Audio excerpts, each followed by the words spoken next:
मध्य प्रदेश के मुख्यमंत्री डॉक्टर मोहन यादव ने रविवार को सूरत में आयोजित इंटरैक्टिव सेशन ऑन इन्वेस्टमेंट में भाग लिया और गुजरात के औद्योगिक एवं सांस्कृतिक योगदान की सराहना करते हुए मध्य प्रदेश में निवेश के व्यापक अवसरों को उजागर किया। मुख्यमंत्री ने अपने संबोधन की शुरुआत गुजरात की सांस्कृतिक विरासत को नमन करते हुए की।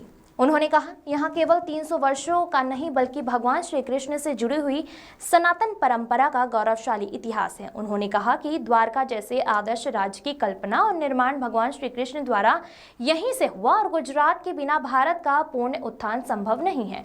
डॉक्टर यादव ने महात्मा गांधी और सरदार वल्लभ भाई पटेल जैसे महानायकों के योगदान को याद करते हुए कहा कि भारत की एकता और स्वतंत्रता की नींव गुजरात ने ही रखी। उन्होंने प्रधानमंत्री नरेंद्र मोदी की आर्थिक दृष्टि की सराहना करते हुए कहा कि भारत अब शीर्ष वैश्विक अर्थव्यवस्थाओं में शुमार है। मुख्यमंत्री ने बताया कि मध्य प्रदेश औद्योगिक विकास निगम का एक नया कार्यकाल अब अहमदाबाद में खोला जाएगा, जिससे गुजरात के उद्यमियों को मध्य प्रदेश में निवेश करने में सुविधा होगी। उन्होंने कहा कि यहां पहल औद्योगिक सेतु बनाने के साथ साथ सांस्कृतिक और राष्ट्रीय एकता का भी प्रतीक बनेगी। के संचालन करने के लिए सुव्यवस्थित व्यवस्थाओं के बलबूते पर सरकार की पारदर्शिता व्यवस्थाओं के आधार पर विश्वास जीतना और गुजरात पे हमें इसलिए भी गर्व है कि केवल गुजरात भारत का मस्तक का मोर मुकुट नहीं है, पूरे देश तो छोड़ो दुनिया का ये मोर मुकुट है। मुझे इस बात का आनंद है। गुजरात का आदमी जहां कहीं जाता है वो अपनी अलग पहचान बनाता है। जो वर्तमान संसाधन है उन संसाधनों में जैसे भारतीय लोगों का जीवन है, अपने को न्यूनतम रूप से कम खर्च में अपनी व्यवस्थाओं का बेहतर से बेहतर प्रबंधन करना और उस आधार पे अपनी पहचान बनाकर आगे बढ़ना। और आज के इस दौर में इसी बात की आवश्यकता है, क्योंकि हमारे अपने माननीय प्रधानमंत्री जी के शब्दों में जब हम वसुदेव कुटुंबकम की बात करते हैं, हमारी सनातन संस्कृति की बात करते हैं, वन नेशन वन इलेक्शन और क्या क्या बात करते हैं, तो वो सारी बातों के लिए हमारे पास जो सीखने समझने की जगह है। मैं मान के चलता हूं कि शिवाजी का भी हिंदवी साम्राज्य बिना सूरत के उनका भी काम नहीं चला था, उनको भी सूरत आना पड़ा था। तो मैंने सूरत आने के लिए बहुत सारे कारण ढूंढ लिए हैं। सूरत आने के लिए सीरत चाहिए, सीरत से सूरत बनता है। सारी बातें हमारे बीच में आई है। व्यापार में जैसे ठाकर जी ने कहा है कि हमारी सरकार ने वो सारे प्रबंधन किए जिसके माध्यम से व्यापार व्यवसाय में सुगमता होना चाहिए, सरलता होना चाहिए और इस सब के बीच में एक निष्पक्षता के साथ हमारी वचनबद्धता होना चाहिए।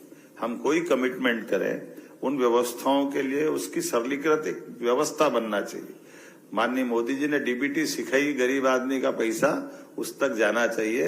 हमारी सरकार ने तय किया कि उद्योगपति का पैसा भी सीधा उसके खाते में जाना चाहिए, बीच में कोई नहीं होना चाहिए। लेकिन आज की स्थिति में ये हुआ है कि एमएसएमई हो, हेवी इंडस्ट्री हो, लघु कुटीर उद्योग हो, सभी क्षेत्रों में समान रूप से आगे बढ़ते हुए इसी बीते मई तक का भी सारा बीजीएफ देने का काम, हमारे सारे इंसेंटिव देने का काम हमारी सरकार ने किया।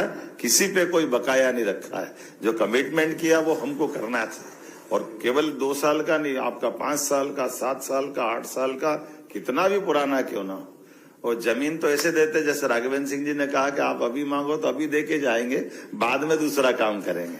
हमारे लिए जब काम ही करना है तो संकोच क्या है, बोलने के लिए थोड़ी है।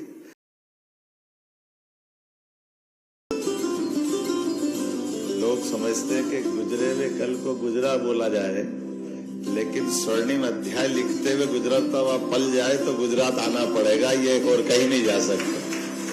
इतनी सादगी सरलता से बड़े उद्योगपति भी जिस ढंग से गुजरात के लोग जीवन जीते हैं, ये सच्चे अर्थ में हमारी सनातन संस्कृति की उस धारा के बलबूते पे जीते जिसके कारण से दुनिया भारत को बहुत सम्मान के साथ देखती, आदर के साथ देखती, एहसास कराती है।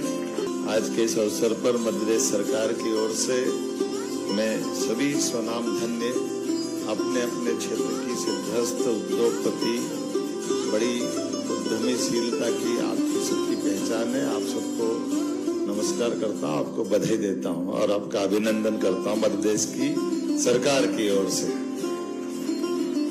ढोलकिया जी ने बहुत अच्छी बात कही, मैं भी उसी बात को बढ़ाता हूँ कि ये परमात्मा सबको अपने अपने मौके देता, उनकी अपनी प्रतिभा को निखारने का, उनके हाथ से कोई यश देने का। और मनुष्य योनि में से और भाग्यशाली है कि भारत में जन्म मिला, और भाग्यशाली के गुजरात में हमको काम करने का मौका मिला। इससे बढ़िया क्या बात है सर।